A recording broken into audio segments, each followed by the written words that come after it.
Hi friends, ఈరోజు మేము అందరం టెంపుల్కి వెళ్ళిపోతున్నాం. Friendship day special. బైక్స్లో పెట్రోల్ కొట్టించేసుకొని ఫుల్గా గాలి పెట్టించేసి స్టార్ట్ అయిపోతున్నాం ఇప్పుడు.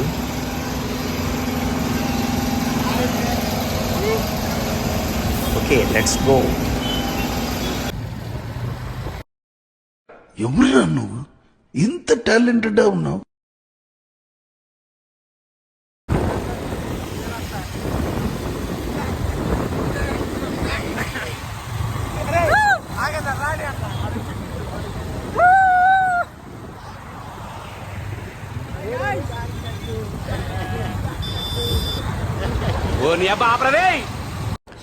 ఇప్పుడైతే మేము రాజమండ్రి నుంచి పంచారామ క్షేత్రమైన ద్రాక్షారామం వెళ్తున్నాం.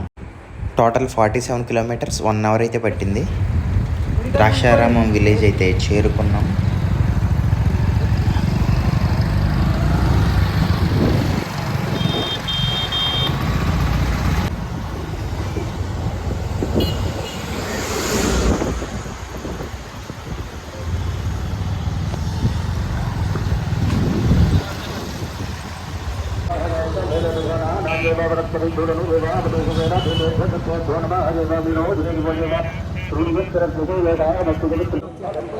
అక్కడికి టెంపుల్కి అయితే చేరుకున్నాం ఫ్రెండ్స్. ఈ క్షేత్రం కోసం మన చాగంటి కోటేశ్వరరావు గారు ఏమన్నారంటే, క్షేత్రములన్నిటిలోకి గొప్పది ఏది అంటే కాశీక్షేత్రం. ఆ కాశీక్షేత్రం కన్నా గొప్ప క్షేత్రం ఈ భూమండలం మీద ఏదో తెలుసా? ఒక్క దక్షారామమే.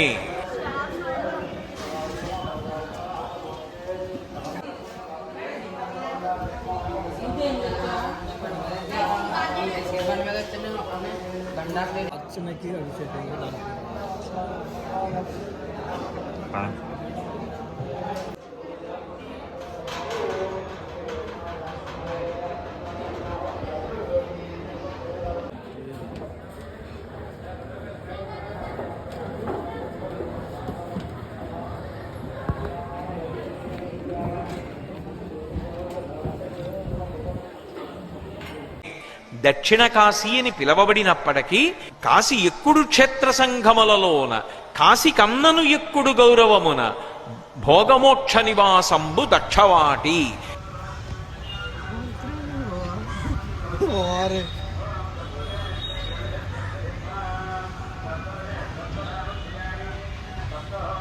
కాశీ పట్టణానికి వెడితే ఒక్క మోక్షం గురించి మాత్రమే వెళ్ళాలి. కానీ దక్షారామ క్షేత్రానికి ఉన్నటువంటి గొప్పతనం ఏమిటంటే అసలు దక్షారామ క్షేత్రంలో మోక్షానికి మోక్షము లభిస్తుంది. అలాగే అక్కడ విశేషమైనటువంటి భోగానికి కూడా అదే క్షేత్రం.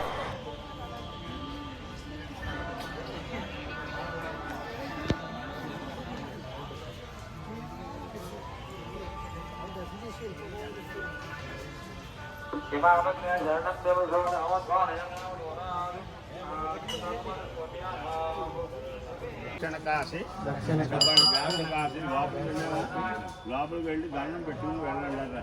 ఏం కావాలో కోరుకోండి. కోరిక నెరవేరక వచ్చినప్పుడు నీళ్లు పోయండి. బాబు ఇలా వచ్చి ఒకసారి మంత్రం అనుకోండి. చెప్పండి. హరహర మహాదేవ శంభో శంకర నారాయణ నమోస్తుతే. అందరూ చెప్పండి. నాగదోష. బాబు ఇలా వచ్చి అనుకోవయ్యా. ఇలా వచ్చి ఒకసారి మంత్రం అనుకుని వెళ్ళినాను. మహాదేవ శంభో శంకర నారాయణ నమోస్తుతే. చెప్పండి. దక్షిణ కాశీ క్షేత్రే మాధ్యాంబ విఘ్నేశ్వర దర్శన సమయే నమోస్తుతే. చెప్పండి. దేవదేవ మహాదేవ. ఇలా వచ్చి అనుకోండి. ఇలా ఇటే గురండి. విష్ణు మహేశ్వరుడు. భారతదేశంలో అక్కడ కూడా శివలింగం విష్ణుమూర్తి చెట్టులో లేరు. అంచేత కోరిన కోరిక నెరవేరుతుంది. కాశీ వెళ్తే మోక్షమే సిద్ధిస్తుంది. ఇంకా ఎలా రండి, ఇలా ముందుకు రండి. అమ్మ మీరు కూడా ఎలా రండి రా తల్లి. అంచేత కాశీ వెళ్తే మోక్షమే సిద్ధిస్తుంది. ఇక్కడ భోగం మోక్షం అంటే బ్రతికున్న. అందుకే ఇప్పటికీ పెద్దలు ఒక మాట చెప్తారు.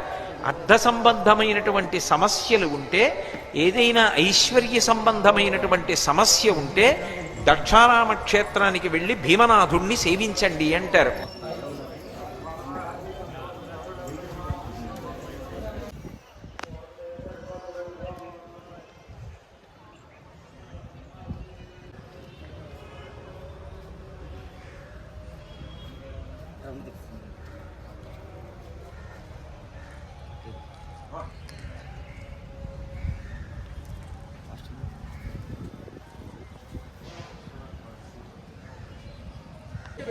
ఇప్పుడు దర్శనం అయిపోయింది ఫ్రెండ్స్.